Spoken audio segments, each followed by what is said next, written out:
ಬೀದರ್ನ Mayura ಬರಿದಶಾಹಿ hotel ಸಭಾಂಗಣದಲ್ಲಿ Karnataka Madiga welfare association ಹಾಗೂ ಸ್ನೇಹಿತರ ಬಳಗ ವತಿಯಿಂದ ಲೋಕಶಾಹೀರ್ ಅಣ್ಣಾಬಾಪು ಸಾಠೆಯವರ 104ನೇ ಜಯಂತ್ಯೋತ್ಸವ ಹಾಗೂ ಭಾರತೀಯ ಜನತಾ ಪಾರ್ಟಿಯ ಬೀದರ್ ಜಿಲ್ಲಾ ಘಟಕದ ಅಸಂಘಟಿತ ಕಾರ್ಮಿಕರ ಪ್ರಕೋಷ್ಠಕ್ಕೆ ಸ್ವಾಮಿದಾಸ ಕೆಂಪನೂರ್ ಅವರು ನೇಮಕರಾದ ಹಿನ್ನೆಲೆ ಅಭಿನಂದನಾ ಸಮಾರಂಭ ಹಮ್ಮಿಕೊಳ್ಳಲಾಯಿತು.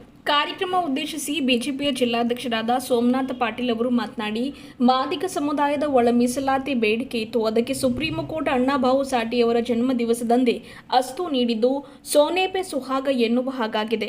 ಸಾಠೆ ಅವರನ್ನ ಫಾದರ್ ಆಫ್ ದಲಿತ್ ಲಿಟರೇಚರ್ ಅಂತ ಕರೀತಾ ಇದ್ರು. ಅವರು ದಲಿತರಾಗಿರಲಿಲ್ಲ, ಅವರೊಬ್ಬ ಮಗುವಿನ ಮನೋಭಾವದವರಾಗಿದ್ರು. ಅವರೊಬ್ಬ ಕಮ್ಯುನಿಸ್ಟ್ ನೇತಾರರಾಗಿ ಹರಿತವಾದ ಲೇಖನಕ್ಕೆ ಬರೀ ದೇಶ ಅಷ್ಟೇ ಅಲ್ಲದೆ ರಷ್ಯಾದಲ್ಲಿಯೂ ಕೂಡ ಅಷ್ಟೇ ಪ್ರಖ್ಯಾತರಾಗಿದ್ರು. ಕೊನೆಯ ದಿನಗಳಲ್ಲಿ ಅಂದರೆ ಸಾಠೆಯವರು ತಮ್ಮ ಕೊನೆಯ ದಿನಗಳಲ್ಲಿ ಅಂಬೇಡ್ಕರ್ ಅವರನ್ನ ಗುರುವಾಗಿ ಸ್ವೀಕರಿಸಿ ಅವರ ಹಾದಿಯಲ್ಲಿ ನಡೆದು ದಲಿತರ ಉದ್ಧಾರದ ಪಣ ತೊಟ್ಟಿದ್ರು.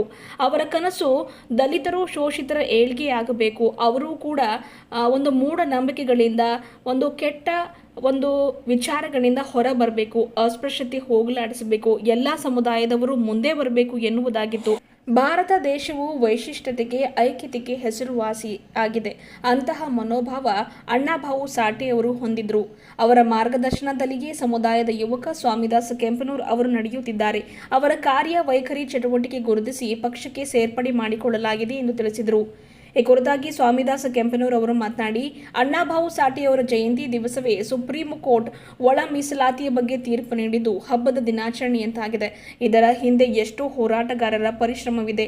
ಅತಿ ಮುಖ್ಯವಾಗಿ ಮಂದಕೃಷ್ಣ ಮಾದಿಗ ಅವರ ಪರಿಶ್ರಮ ಬಹಳಷ್ಟಿದೆ. ಅದಕ್ಕಾಗಿ ನಮ್ಮ ಅಸೋಸಿಯೇಷನ್ ವತಿಯಿಂದ ಮಂದಕೃಷ್ಣ ಮಾದಿಗ ಅವರಿಗೆ ಹಾಗೂ ಪ್ರಧಾನಿ ನರೇಂದ್ರ ಮೋದಿ ಅವರಿಗೆ ಕೃತಜ್ಞತೆ ಸಲ್ಲಿಸುವುದಾಗಿ ತಿಳಿಸಿದರು. ಈ ಸಂದರ್ಭದಲ್ಲಿ ಬೀರಪ್ಪ ಔರಾದೆ, ರಾಜಶೇಖರ್ ನಾಗಮೂರ್ತಿ, ಅಣ್ಣಾರಾವ್ ಪುರುಷೋತ್ತಮ್, ದಯಾನಂದ ವಕೀಲರು, ಪ್ರಕಾಶ ಹಳ್ಳಿಕೇಡ್, ಸುಶೀಲ್ ಕುಮಾರ್ ಕೆಂಪನೂರ್, ಶಿವರಾಜ್ ಹಮಿಲ್ಪುರ್ಕರ್, ಡಾಕ್ಟರ್ ಜೇಮ್ಸ್ ಘಾಳೆಪ್ಪ ಅಂತಿ, ಸಂಗಮೇಶ್ ಯಣಕೋರೆ, ರಮೇಶ್ ಕಟ್ಟಿ ತೂಗಾಂವ್, ಸಂಜು ಕುಮಾರ್ ಡಾಕುಳಗಿ, ಪೀಟರ್ ಶ್ರೀಮಂಡಲ್ ಸೇರಿದಂತೆ ಇನ್ನಿತರರು ಇದ್ದರು.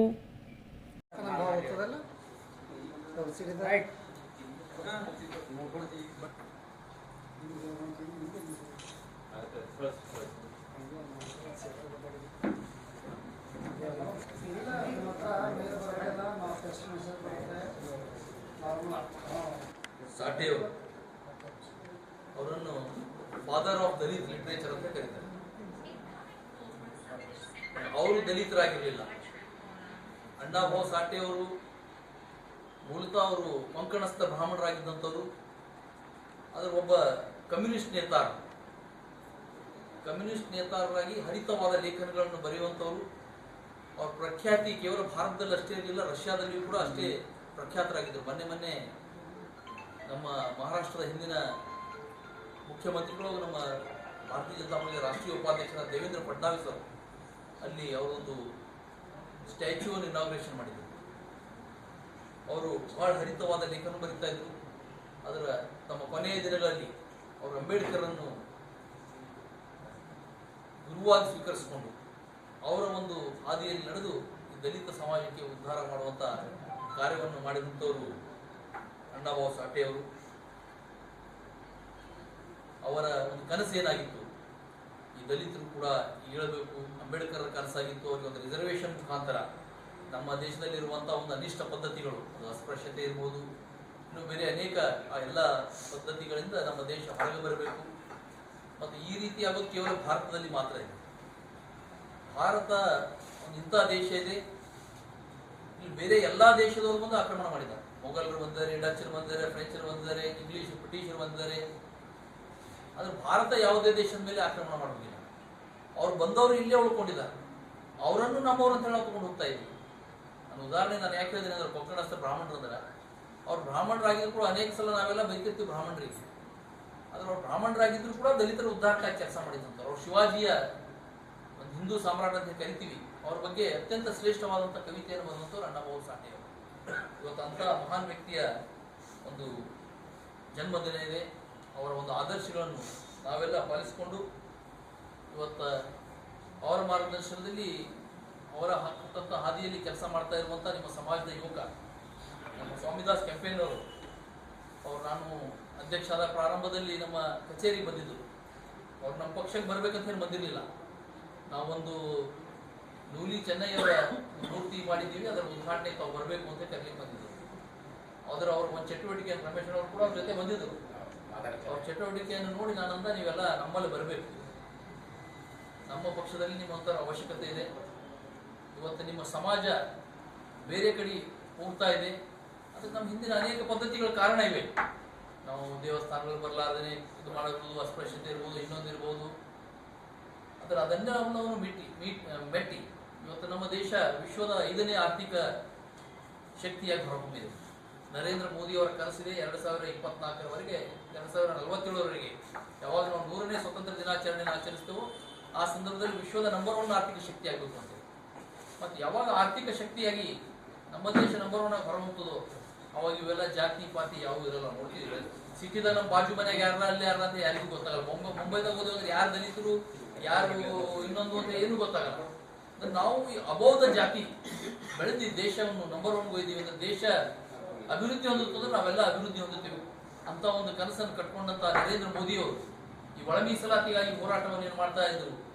ನಮ್ಮ ದಂಡೋರ ಮಾದಿ ಹೋರಾಟ ಸಮಿತಿಯ ಮಂದಕೃಷ್ಣ ಮಾದಿಗ ಅವರ ಜೊತೆಗೂಡಿ ನಾವು ಇದನ್ನು ಇಂಪ್ಲಿಮೆಂಟ್ ಮಾಡೋಣ, ಕಾನೂನಾತ್ಮಕವಾಗಿ ಇದನ್ನು ಮಾಡೋಣ ಅಂತ ಹೇಳಿ ಆ ಕಾನೂನು ರೀತಿಯಲ್ಲಿಯೂ ಕೂಡ ಸುಪ್ರೀಂ ಕೋರ್ಟ್ಗೆ ಏನೇನು ಸರ್ಕಾರ ಒಂದು ಪೂರಕವಾದ ಅಂಶಗಳನ್ನು ಕೊಡಬೇಕಿತ್ತು ಅದನ್ನೆಲ್ಲ ಕೊಟ್ಟು, ಅದಕ್ಕಿಂತ ಮುಂಚೆನೆ ಕರ್ನಾಟಕದಿಂದ ಒಂದು ಶಿಫಾರಸನ್ನು ತರಿಸ್ಕೊಂಡು ಇವತ್ತು ಅದರ ಇಂಪ್ಲಿಮೆಂಟೇಷನ್ ಆಗಿದೆ. ಸಂಘಟಿತ ಕಾರ್ಮಿಕರು ಅಂದ್ರೆ ಯಾರು ಸ್ಯಾಲರಿ ತಗೊಂಡು ಕೆಲಸ ಮಾಡ್ತಾರೋ ಅವರೆಲ್ಲ ಕಾರ್ಮಿಕರು. ಅವರು IAS ಆಫೀಸರ್ DC ಇದ್ರು ಕೂಡ ಅವರು ಕಾರ್ಮಿಕರೇ.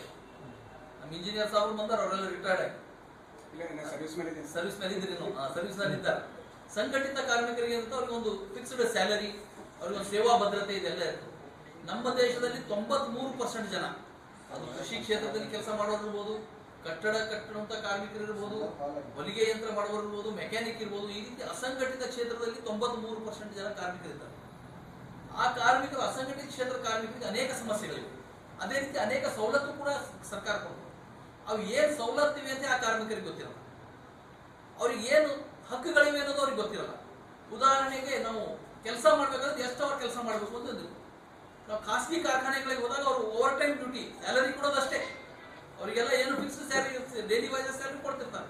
ಈ ತಿಂಗಳು 5,000 ಕೊಟ್ಟರೆ ಮುಂದಿನ ತಿಂಗಳು 2,000 ತರ್ತಾರೆ. ನಮ್ಗೆ ಸ್ವಲ್ಪ ಏನೋ ಲಾಸ್ ಆಗಿದೆ, ನೀವು ಕಮ್ಮಿ ತಗೋಬೇಕು ಅಂತ ಉದಾಹರಣೆ ಹೇಳ್ತಿದ್ದೀನಿ. ಅಂತವರ ಪರವಾಗಿ ಹೋರಾಟ ಮಾಡಿ ಅವರಿಗೆ ಅವ್ರು ಹಕ್ಕಿಸ್ಕೊಡುವಂತ ಕೆಲಸ ನಮ್ಮ ಅಸಂಘಟಿತ ಕಾರ್ಮಿಕರ ಪ್ರಕೋಷ್ಠದ ಕೆಲಸ ಇದೆ.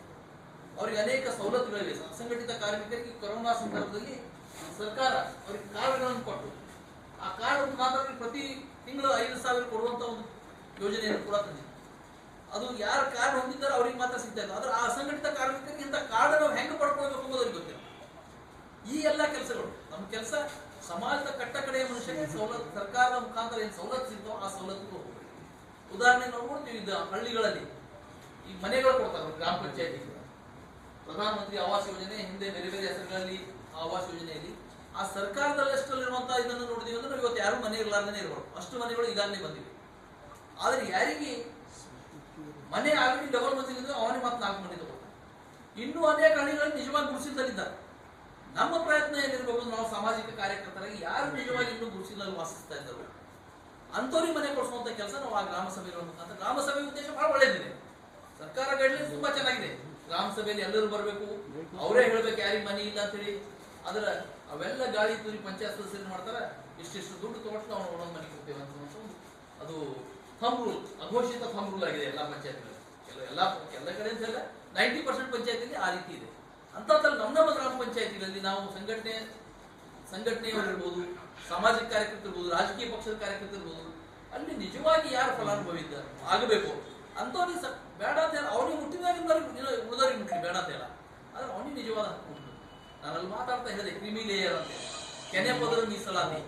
ಉದಾಹರಣೆ ಇವತ್ತು ಮಲ್ಲಿಕಾರ್ಜುನ್ ಖರ್ಗೆ ಅವರಿದ್ದಾರೆ, ಅವ್ರಿಗೆ ಮೀಸಲಾತಿ ಅವಶ್ಯಕತೆ ಇಲ್ಲ. ಅವ್ರ ಮಕ್ಕಳಿಗೆ ಓದಿಸ್ಬೇಕಾದ್ರೆ ಫೀಸ್ ಕಟ್ಟಲಿಕ್ಕೆ ಅವ್ರ ಹತ್ರ ಶಕ್ತಿ ಇದೆ.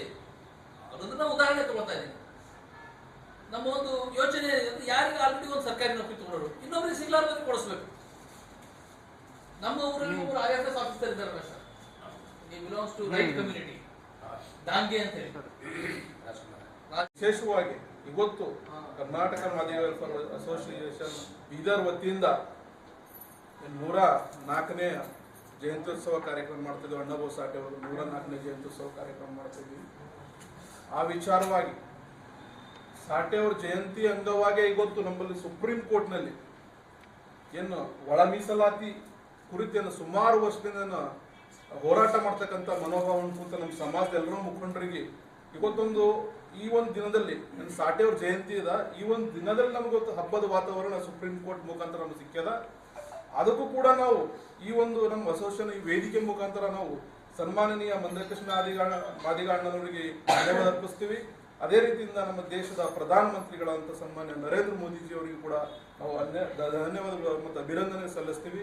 ಮತ್ತು ವಿಶೇಷವಾಗಿ ನಮ್ಮ ರಾಜ್ಯದಲ್ಲಿ ಅನೇಕ ಹೋರಾಟಗಾರರು, ಮಾದಿಗ ಸಮಾಜದ ಅನೇಕ ರೀತಿಯ ಹೋರಾಟಗಾರರು ನಮ್ಮ ಒಂದು ಒಳ ಮೀಸಲಾತಿ ಕಡೆಯಿಂದ ಏನು ಹೋರಾಟ ಮಾಡಿದಾರ ಅವರಿಗೆ ಕೂಡ ನಾವು ಧನ್ಯವಾದ ಅರ್ಪಿಸ್ತೀನಿ. ಮತ್ತು ವಿಶೇಷವಾಗಿ ಈ ಒಂದು ಹೋರಾಟಕ್ಕಾಗಿ ಹುಬ್ಬಳ್ಳಿಯಲ್ಲಿ ನಡೆದಂಥ ಕಾರ್ಯಕ್ರಮದಲ್ಲಿ ಏನು ನಮ್ಮ ಸಮಾಜದ ಅಣ್ಣತಮ್ಮರು ಇವತ್ತು ಆಕ್ಸಿಡೆಂಟ್ನಲ್ಲಿ ಏನು ಡೆತ್ ಆಗಿದಾರ ಅವರಿಗೂ ಕೂಡ ನಾವು ಗೌರವಪೂರ್ವಕವಾಗಿ ನಮ್ಮನ್ನು ಸಲ್ಲಿಸ್ತೀನಿ ಮತ್ತು ಅವ್ರ ಕುಟುಂಬಕ್ಕೆ ಅಭಿನಂದನೆ ಸಲ್ಲಿಸ್ತೀನಿ. ಅವ್ರದ್ದು ಯಾಕಂದ್ರೆ ಆ ತ್ಯಾಗ ಬಹಳ ದೊಡ್ಡದ. ಅಷ್ಟು ದೊಡ್ಡ ಜನಸಂಖ್ಯೆ ಸೇರಿಸಿ ಒಂದು ಕಾರ್ಯಕ್ರಮ ಮಾಡಿ ಬಹಳ ವಿಭಿನ್ನ ರೀತಿಯಿಂದ ಕಾರ್ಯಕ್ರಮಗಳು ಮಾಡ್ಕೊಂಡು ಸರ್ಕಾರಕ್ಕೆ ಒಂದು ಮನವೊಲಿಸ್ತಕ್ಕಂಥ ಕೆಲಸಗಳು ಮಾಡಿದಾರ. ಇಷ್ಟೆಲ್ಲ ಮಾಡಿದ್ರು ಕೂಡ ಒಂದು ಯಾವುದೋ ಒಂದು ಹಂತಕ್ಕೆ ಬರೋದಾದ್ರೂ ಕೂಡ ಮೊನ್ನೆ ಆಂಧ್ರದಲ್ಲಿ ತೆಲಂಗಾಣ ನಡೆದಂಥ ಕಾರ್ಯಕ್ರಮದಲ್ಲಿ ಮಂದಕೃಷ್ಣ ಮಾದಿಗಣ್ಣನವರ ನೇತೃತ್ವ ನಡೆದಂಥ ಕಾರ್ಯಕ್ರಮದಲ್ಲಿ ಸನ್ಮಾನ್ಯ ನರೇಂದ್ರ ಮೋದಿ ಅವರು ಬಂದು ಮಾತು ಕೊಟ್ಟಿದಂತ ನಡೆದಾರ. ಅವರಿಗೂ ಕೂಡ ನಮ್ಮ ಕರ್ನಾಟಕ ಮಾದಿಗ ವೆಲ್ಫೇರ್ ಅಸೋಸಿಯೇಷನ್ ವತಿಯಿಂದ ಹಾಗೂ ನಮ್ಮ ಎಲ್ಲ ವೇದಿಕೆ ಪರವಾಗಿ ಅವ್ರಿಗೆ ನಾನು ಧನ್ಯವಾದ ಅರ್ಪಿಸ್ತೀನಿ. ಯಾಕಂದ್ರೆ ಇವತ್ತು ನಮ್ಮ ಒಳ